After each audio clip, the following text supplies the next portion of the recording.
जो लोग बिस्तर पर बैठकर भोजन करते हैं तो वह कान खोल करके सुन लो मेरी यह बात, कहीं आपकी ये एक छोटी सी गलती आपके परिवार की बर्बादी का कारण न बन जाए। श्री शिवाय नमस्तुभ्यम। महाराज, प्राचीन समय की बात है, एक बार मां गौरा ने भगवान शिव से बड़े ही शांत स्वर में कहा कि स्वामी, मैंने सुना है कि यमराज और चित्रगुप्त मनुष्यों के भोजन से जुड़े आचरण को भी उनके कर्मों में गिनते हैं। स्वामी, मुझे यह बात हमेशा से विचित्र लगी है, क्या भोजन इतना महत्वपूर्ण है कि उसका लेखा जोखा भी चित्रगुप्त जी के द्वारा रखा जाता है? तभी भगवान शिव ने सरल स्वर में कहा, हाँ देवी, भोजन मनुष्य के जीवन में बहुत बड़ा प्रभाव डालता है। तभी माता पार्वती आगे कहती हैं कि स्वामी, मेरे मन में भोजन से जुड़े कई प्रश्न हैं और इन प्रश्नों को जानने के लिए मेरा मन व्याकुल है। जैसे कि मनुष्य को भोजन किस प्रकार करना चाहिए, क्या उसके खाने का तरीका भी उसके जीवन को प्रभावित करता है? क्योंकि स्वामी, बहुत से लोग बिना सोचे समझे खाते हैं, कभी खड़े होकर, कभी चलते हुए, कभी किसी झगड़े के बीच, कभी तनाव में। मुझे समझ नहीं आता कि क्या इससे भी कोई प्रभाव पड़ता है। इसके बाद मां गौरा भगवान शिव से अगला प्रश्न पूछती हैं कि हे स्वामी, भोजन करने के लिए कौन सी दिशा सही मानी गई है और क्या दिशा का मनुष्य की आयु या मन पर कोई प्रभाव पड़ता है? क्या भोजन करने की जगह भी महत्वपूर्ण होती है?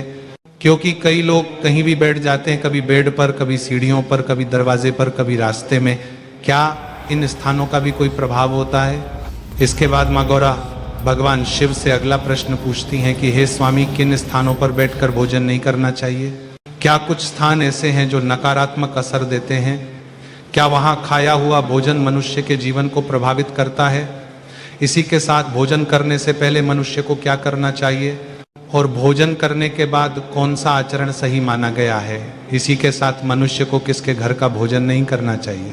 क्या भोजन बनाने वाले व्यक्ति का स्वभाव, उसके कर्म, उसकी कमाई का तरीका, इन सब का भी प्रभाव खाने वाले व्यक्ति पर पड़ता है? साथ ही स्वामी, मुझे यह भी बताएं कि किन जगहों पर भोजन करने से मनुष्य की आयु कम हो जाती है? इन सभी प्रश्नों को बड़े ही ध्यानपूर्वक सुनने के बाद भोलेनाथ जी कहते हैं कि हे देवी, तुम्हारे प्रश्न बहुत गहरे हैं, ये प्रश्न साधारण नहीं है और प्रत्येक मनुष्य को इन प्रश्नों के उत्तर जानना अति आवश्यक है। भगवान शिव आगे कहते हैं कि हे देवी, तुमने अत्यंत महत्वपूर्ण प्रश्न पूछे हैं। मनुष्य का आहार केवल पेट की तृप्ति नहीं, बल्कि आत्मा, बुद्धि और आयु से भी गहरा संबंध रखता है। आज मैं तुम्हारे सभी प्रश्नों का विस्तार से उत्तर दूंगा। आगे भगवान शिव मां गौरा से कहते हैं कि देवी, आपका पहला प्रश्न था कि भोजन किस प्रकार करना चाहिए। तो हे देवी, मनुष्य को भोजन अत्यंत सावधानी से करना चाहिए। भोजन करते समय मन का चित्त शांत होना चाहिए। क्रोध, मोह, घृणा, भय या उत्तेजना की अवस्था में जो भोजन किया जाता है वह शरीर में दोष उत्पन्न करता है। भोजन को भगवान का प्रसाद समझकर श्रद्धा के साथ, कृतज्ञता के साथ ग्रहण करना ही उचित है। भोजन अधिक नहीं होना चाहिए, न ही अत्यल्प। मनुष्य को पेट के 4 भागों में से 2 भाग भोजन, 1 भाग जल और 1 भाग वायु को रहने देना चाहिए। यही नियम शरीर को दीर्घायु बनाता है। जल्दी जल्दी खाना, चलते चलते खाना, बात करते हुए खाना, किसी विवाद को सुनते हुए खाना, ये सब मनुष्य के भीतर अशांति और रोग लाते हैं। भोजन को चबा चबा कर स्वाद को धीरे धीरे ग्रहण करते हुए लेना चाहिए। देवी, जो भोजन बिना ध्यान के खाया जाता है वह शरीर में रस नहीं बनाता, केवल बोझ बनता है। आगे भगवान शिव मां गौरा से कहते हैं कि देवी, आपका अगला प्रश्न था कि भोजन करने की उचित दिशा क्या होती है। तो हे देवी, यह सत्य है कि दिशाओं का भोजन पर सीधा प्रभाव पड़ता है। पूर्व दिशा की ओर मुख करके भोजन करने से मनुष्य की बुद्धि प्रखर होती है। उत्तर दिशा की ओर मुख करके भोजन करने से आयु और ऊर्जा बढ़ती है। किंतु पश्चिम और दक्षिण की ओर मुख करके भोजन करने से शरीर में आलस्य, रोग और क्रोध बढ़ता है। यह सिद्धांत युगों से चला आ रहा है और चित्त पर इसका प्रभाव अत्यंत सूक्ष्म पर सत्य है। देवी, भोजन की दिशा मनुष्य की प्रकृति को बदल देती है, इसे हल्का मत समझना। आगे भगवान शिव मां गौरा से कहते हैं कि देवी, आपका अगला प्रश्न था कि किन स्थानों पर बैठकर भोजन नहीं करना चाहिए। क्योंकि भोजन की शुद्धता केवल थाली की नहीं, स्थान की भी होती है। जहां लड़ाई झगड़ा होता हो, जहां अपशब्द बोले जाते हो, जहां मन उदास हो जाता हो, वहां भोजन ग्रहण नहीं करना चाहिए। टूटी, गंदी, अव्यवस्थित जगह पर भोजन वर्जित है। फटे आसन पर, हिलती हुई जगह पर, अस्थिर मन से या स्वच्छ भूमि पर बैठकर भोजन करना आयु को कम करता है। जो मनुष्य यह सोचकर खाता है कि जैसे तैसे खा लें, उसके भीतर जैसे तैसे जीवन जीने की प्रवृत्ति बढ़ती है। इसलिए भोजन का स्थान शांत, स्वच्छ, संयमित और मर्यादित होना चाहिए। आगे भगवान शिव मां गौरा से कहते हैं कि देवी, आपका अगला प्रश्न था कि भोजन से पहले क्या करना चाहिए। तो देवी, भोजन से पूर्व मनुष्य को सबसे पहले अपने हाथ पैर धोने चाहिए। जल से शुद्धि होने पर शरीर भोजन स्वीकारने योग्य होता है। भोजन से पहले कुछ क्षण ध्यान करना चाहिए। यह भोजन मेरे तन मन को स्वस्थ करे। ऐसी भावना रखने वाला मनुष्य कभी रोगग्रस्त नहीं होता है। यानी कि भोजन से पहले देवताओं का स्मरण करके भोजन प्रारंभ करना चाहिए। कृतज्ञ होना चाहिए इस अन्न को उत्पन्न करने वाले खेत, किसान, प्रकृति और ईश्वर को प्रणाम करें। ये भावनाएं भोजन को अमृत बना देती हैं। आगे भगवान शिव मां गौरा से कहते हैं कि देवी, आपका अगला प्रश्न था कि भोजन के बाद क्या करना चाहिए। तो हे देवी, भोजन के बाद तत्काल सोना नहीं चाहिए। थोड़ा जल पीकर थोड़ा घूमना चाहिए। भोजन के बाद असंतोष, क्रोध या तीखी बहस करने से अग्निमंद पड़ती है। जिसकी अग्निमंद पड़ जाती है उसका शरीर शीघ्र रोगी हो जाता है। भोजन के तुरंत बाद पैरों पर जल डालना, मुंह धोना और कुछ देर शांत बैठना अत्यंत शुभ माना गया है। भोजन को पचाने में मनुष्य का मन जितना शांत रहेगा उतनी ही उसकी आयु लंबी होती है। आगे भगवान शिव मां गौरा से कहते हैं कि देवी, आपका अगला प्रश्न था कि किनके घर का भोजन नहीं करना चाहिए और किन स्थानों पर भोजन करने से मनुष्य की आयु घट जाती है। तो देवी, यह प्रश्न अत्यंत गंभीर है। मनुष्य का भोजन केवल उसका शरीर नहीं बनाता, बल्कि उसके संस्कार, विचार और भविष्य तक को प्रभावित करता है। इसीलिए मैं इस विषय को विस्तार से समझाऊंगा। देवी, संसार में अनेक घर ऐसे हैं जहां का भोजन मनुष्य के लिए हितकारी नहीं होता है। जो व्यक्ति दुष्ट कर्मों में लिप्त हो, क्रूरता, छल, चोरी, अत्याचार, पापाचार, नशा, हिंसा, ऐसे लोगों के घर का अन्न मनुष्य की आत्मा को दूषित करता है। अन्न केवल दाना नहीं होता, वह उस घर के विचारों का वाहक भी होता है। जिस घर में दिन रात कलह होता हो, जहां माता पिता का अपमान होता हो, जहां शुद्ध आचरण पनपता हो, जहां लोभ और द्वेष की अग्नि जलती हो, ऐसे घर का भोजन मनुष्य के मन में वही दोष उत्पन्न करता है। देवी, जिस घर का अन्न लोभ से दिया जाए, जिस घर का अन्न अनादर से पकाया जाए, जहां स्वच्छता और पवित्रता का अभाव है, वहां का भोजन मनुष्य के भीतर रोग और दुर्भाग्य लाता है। जिस घर का स्वामी दूसरों का अहित करता हो, जो वाणी से कटु, व्यवहार से कठोर और मन से धूर्त हो, उस घर का अन्न भले ही स्वादिष्ट हो पर आत्मा को कमजोर कर देता है। देवी, अन्न वही शुभ है जिसमें भावनाएं पवित्र हों, जिसे कर्तव्य और प्रसन्नता से बनाया गया हो और जिसे देने वाले के हृदय में द्वेष न हो।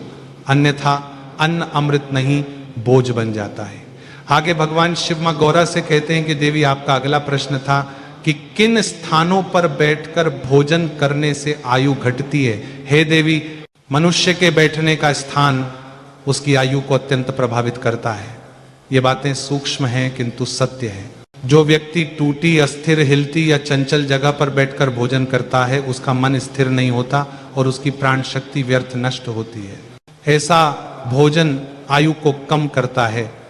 जहां अपवित्र वस्तुएं रखी हों, जूते, मैले कपड़े, कचरा या मलिन वस्त्र, उनके समीप भोजन करना आयु को क्षीण करता है। जहां सतत कलह, विवाद, ऊंची आवाजें या क्रोध का वातावरण हो, उस स्थान पर किया गया भोजन मनुष्य की जीवन शक्ति को कमजोर कर देता है। देवी, जो मनुष्य दरवाजे की दहलीज पर, सीढ़ी पर, रास्ते के बीच में या शौचादि के समीप बैठकर भोजन करता है, उसके भीतर रोगों की वृद्धि होती है और आकस्मिक कष्टों का योग बनता है, जो मनुष्य चलते हुए या किसी और कार्य में लगे हुए ही भोजन कर लेता है, उसके भोजन का रस पूर्ण नहीं बनता और यह उसकी आयु को घटा देता है।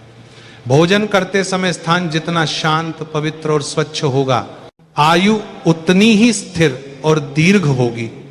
तभी मां पार्वती भगवान शिव से कहती हैं कि स्वामी, भोजन का इतना सूक्ष्म प्रभाव मैंने कभी नहीं सुना। देवी, अन्न में ब्रह्म का वास है।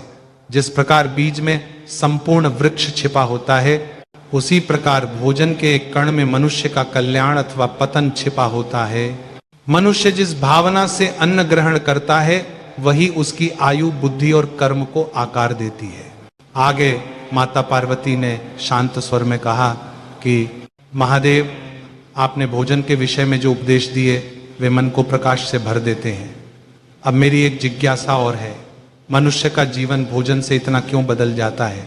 कौन से कर्म भोजन की शक्ति को बढ़ाते या नष्ट करते हैं? और भोजन से जुड़े हुए सूक्ष्म नियम कौन से हैं जो मनुष्य को दीर्घायु, तेजस्वी और रोगमुक्त बनाते हैं? कृपया इस अंतिम रहस्य को भी बताएं। भगवान शिव ने पार्वती की ओर देखते हुए कहा कि हे देवी, यह संसार अन्न पर आधारित है। अन्न ही प्राण है, अन्न ही मन है, अन्न ही शक्ति है। परंतु मनुष्य इस सत्य को भूलकर भोजन को केवल स्वाद का साधन समझ लेता है। आज मैं भोजन का सबसे गहन रहस्य बताता हूं। भगवान शिव कहते हैं कि भोजन मनुष्य के मन और कर्म को क्यों बदल देता है। देवी, मनुष्य जैसा अन्न ग्रहण करता है, वैसा ही उसका मन बनता है। अन्न 5 प्रकार की शक्तियों को वाहन करता है। इसमें बनने वाले का भाव और पकाने वाले का स्वभाव और परोसने वाले का मन और खाने वाले की अवस्था और गृह की सामूहिक ऊर्जा, इन 5 का मेल मनुष्य के विचारों और कर्मों का निर्माण करता है। यदि अन्न क्रोधी हाथों से बना हो, लोभ से पकाया गया हो, अपमान के भाव से दिया गया हो या अशुद्ध मन से खाया गया हो, तो वह अन्न शरीर को भर सकता है पर आत्मा को अशांत कर देता है। और यदि अन्न प्रेम, प्रसन्नता, कर्तव्य तथा कृतज्ञता से बना हो, तो वही अन्न साधारण नहीं रहता, अमृत बन जाता है, रोग नष्ट करता है और मनुष्य को शांत, तेजस्वी और आयु रेखा से परिपूर्ण कर देता है।